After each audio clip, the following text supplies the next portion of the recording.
اگر موت ہی ہر زندہ شے کا اختتام ہے تو کیوں نہ اللہ کے راستے میں ہو۔ یہ تاریخی جملے ہیں اس عظیم دلیر مجاہد خضر کے جو اس نے اپنے بھائی عروج رئیس سے کہے، جس کو آپ سب خیر الدین باربروسا کے نام سے جانتے ہیں۔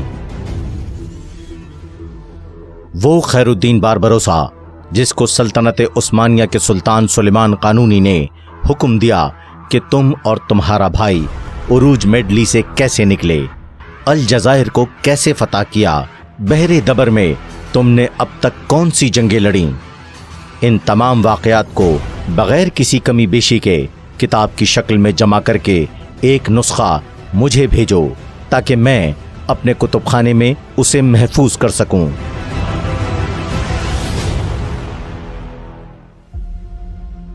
زیرک دور اندیش سلطنت عثمانیہ کے سلطان سلیمان قانونی شاید یہ جانتے تھے کہ آنے والے وقت میں یہ صلیبی اس عظیم مجاہد کے کردار کو ضرور داغدار کریں گے، اسی لیے انہوں نے اپنے امیر البحر اور صلیبیوں کی نیندیں اڑانے والے خیر الدین باربروسا کو پابند کیا کہ وہ اپنے اور اپنے بھائیوں کے جنگ جدل کے واقعات خود بیان کریں، جس کے بعد خیر الدین باربروسا نے اپنے ایک ساتھی المرادی کو سارے واقعات لکھوا دیے اور یہ مختلف زبانوں میں ترجمہ ہو کر لندن، میڈرڈ، برلن، استنبول، قاہرہ اور عیسائیت کے عالمی مرکز ویٹیکن سٹی کی لائبریری میں موجود ہیں۔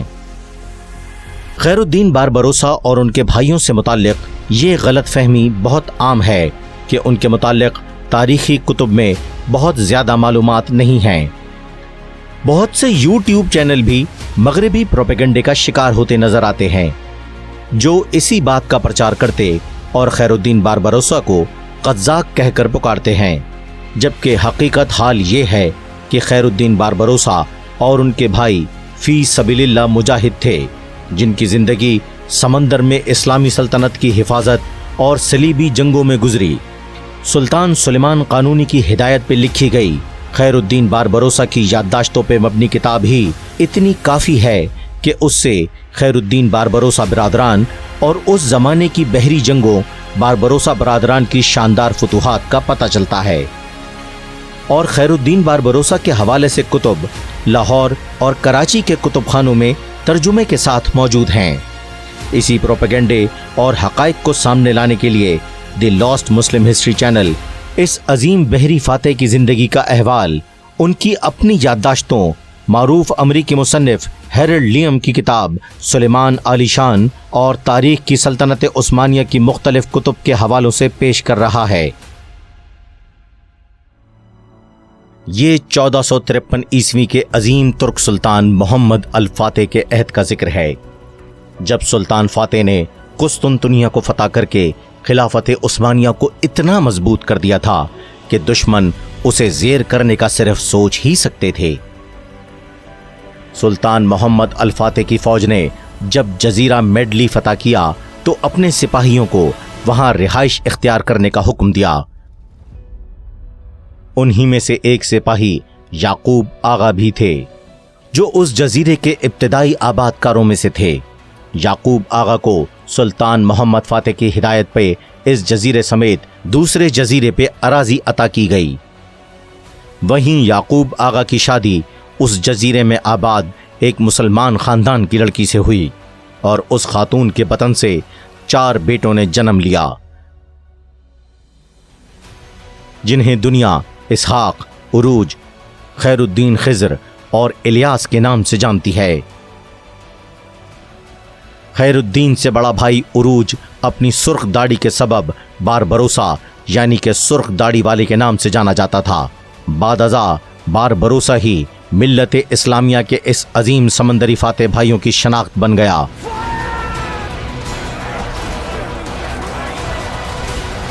خیر الدین باربروسا کا سب سے بڑا بھائی اسحاق میڈلی جزیرے میں قائم ترک فوج کے قلعے میں موجود رہتا تھا، جبکہ عروج اور خیر الدین سمندر کے سفر کے بے حد شوقین تھے۔ ابتدا میں عروج اور خیر الدین نے کشتیاں خریدیں اور قریبی جزیروں میں جا کر سامان کی خرید و فروخت سے گزر بسر کرتے، مگر عروج ان چھوٹے سمندری اسفار سے مطمئن نہ تھا۔ اس کا مقصد دور دراز خطوں میں سمندروں کی سیر تھا۔ وہ طرابلس اور شام کے ساحلوں تک جانا چاہتا تھا۔ اپنے اسی مقصد کو پیش نظر رکھتے ہوئے ایک دن عروج نے اپنے چھوٹے بھائی الیاس کو ساتھ لیا اور میڈلی سے طرابلس اور شام کے ساحلوں کی طرف نکل پڑا۔ عروج کا سمندری سفر پرسکون انداز سے جاری تھا کہ روڈوس جزیرے کے سلیبی نائٹس نے اس سفر میں تلاطم پیدا کر دیا۔ سلیبی نائٹس نے عروج اور الیاس کی کشتی پہ قبضے کی کوشش کی تو عروج اور الیاس نے اپنے والد کی تربیت کے مطابق دلیرانہ انداز میں سلیبیوں پر حملہ کر دیا۔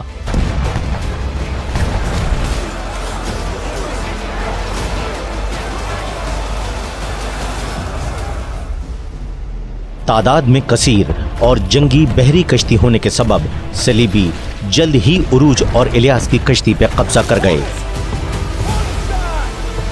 اس دوران ہونے والی خوریز جھڑپ میں عروج کا چھوٹا بھائی الیاس شہید، جبکہ عروج سلیبیوں کے ہاتھوں قید ہو گیا۔ عروج کی گرفتاری اور الیاس کی شہادت کی خبر میڈلی جزیرے میں مقیم خیر الدین باربروسا کے خاندان کو ملی تو ان پہ غم کا پہاڑ ٹوٹ گیا۔ اپنے بھائی کی شہادت اور قید پہ غمگین خیر الدین نے پہلے تو خوب آنسو بہائے، اس کے بعد اپنے بھائی کی رہائی کے منصوبے بنانے لگا۔ مشن میں کامیابی کے لیے خیر الدین باربروسا نے سب سے پہلے اپنے عیسائی دوست کریغو کی مدد حاصل کی، جو کہ جزیرہ روڈوس کے بازاروں میں کاروبار کیا کرتا تھا۔ خیر الدین باربروسا نے کریغو کو موٹی رقم دیتے ہوئے کہا کہ آج تمہاری دوستی کا امتحان ہے، دیکھتا ہوں کہ تم پورے اترتے ہو یا نہیں۔ کریغو کا مشن عروج کی رہائی میں خیر الدین باربروسا کو معاونت اور معلومات فراہم کرنا تھا تاکہ خیر الدین باربروسا اپنے بھائی عروج باربروسا کو سلیبیوں کی قید سے چھڑا سکے۔ کریغو منصوبے کے مطابق عروج رئیس تک پہنچ گیا، جو کہ ایک سلیبی بحری کپتان کا قیدی تھا۔ اس نے عروج رئیس کو بتایا کہ کیسے خیر الدین باربروسا اس کی رہائی کے لیے قریبی جزیرے بودروم میں مقیم ہے۔ عروج رئیس یہ سن کر بہت خوش ہوا اور اس نے وہیں ایک سلیبی تاجر جس سے عروج رئیس کے الگ سلیگ ہو گئی تھی، جو عروج رئیس اور اس کے بھائی الیاس کی شہادت کا پورا واقعہ جانتا تھا، اس سے مدد مانگی۔ اس تاجر نے عروج رئیس سے کہا، اگر اس طرح میں تمہارے ملک سے تمہیں خریدنے کی بات کروں گا تو وہ کبھی بھی تمہیں مجھے بیچنے کو تیار نہیں ہوگا۔ تم ایسا کرنا، میری دکان کے آگے سے گزرنا، لیکن مجھے پہچاننا مت، میں تمہارے مالک سے بات کروں گا۔ اسی طرح منصوبے کے مطابق 2 سے 3 دن بعد ہاتھ پیروں میں بیڑی باندھے عروج رئیس اس تاجر کے سامنے سے گزرا تو اس تاجر نے وہاں موجود نائٹ سے پوچھا، یہ غلام کون ہے؟ مجھے کام کے لیے اس کو خریدنا ہے۔ جس پر وہاں موجود ایک نائٹ نے کہا، میں اس کا مالک ہوں، اگر تم خریدنا چاہتے ہو تو اس کے 1000 سونے کے سکے قیمت ادا کر دو اور لے لو۔ جس پر اس تاجر نے 800 سونے کے سکے پر سودا طے کر لیا۔ ابھی سب ٹھیک ہی چل رہا تھا کہ کریغو، جس کو خضر خیر الدین نے اپنے بھائی کی مدد کے لیے بھیجا تھا، اس نے دھوکہ دہی سے کام لیتے ہوئے روڈوس کے سلیبی نائٹس کو بتایا کہ عروج در حقیقت ایک تاجر ہے اور اس کا بھائی اس کی رہائی کے لیے خطیر رقم ادا کرنے کو تیار ہے۔ یوں عروج کی رہائی، جو 800 دینار میں طے پا چکی تھی، فوری منسوخ ہو گئی اور عروج کو سلیبی نائٹس نے ایک زیر زمین کوٹھڑی میں قید کر دیا تاکہ اسے مزید اذیت میں مبتلا کیا جا سکے۔ کریغو نے خیر الدین باربروسا کے ساتھ دھوکہ کرتے ہوئے نہ صرف اس کے ہزاروں دینار ہڑپ لیے بلکہ عروج کی مشکلات میں بھی اضافے کا سبب بنا۔ عروج کے ساتھ قید میں ذلت آمیز سلوک بڑھ چکا تھا، سلیبی اسے تشدد کا نشانہ بھی بناتے۔ خیر الدین باربروسا اپنی یادداشتوں میں لکھتے ہیں، سلیبیوں کے ظلم و ستم برداشت کرتے عروج نے ایک رات گڑ گڑا کر رب کریم کے حضور مناجات کی کہ اے مالک، اس قید سے نجات دے دے۔ اسی رات خواب میں عروج نے ایک بزرگ کو دیکھا جو اسے حوصلہ دیتے ہوئے کہہ رہے تھے کہ اسلام کی راہ میں آنے والی مشکلات پہ غمزدہ نہ ہو، جلد تجھے اس تکلیف سے رہائی ملے گی۔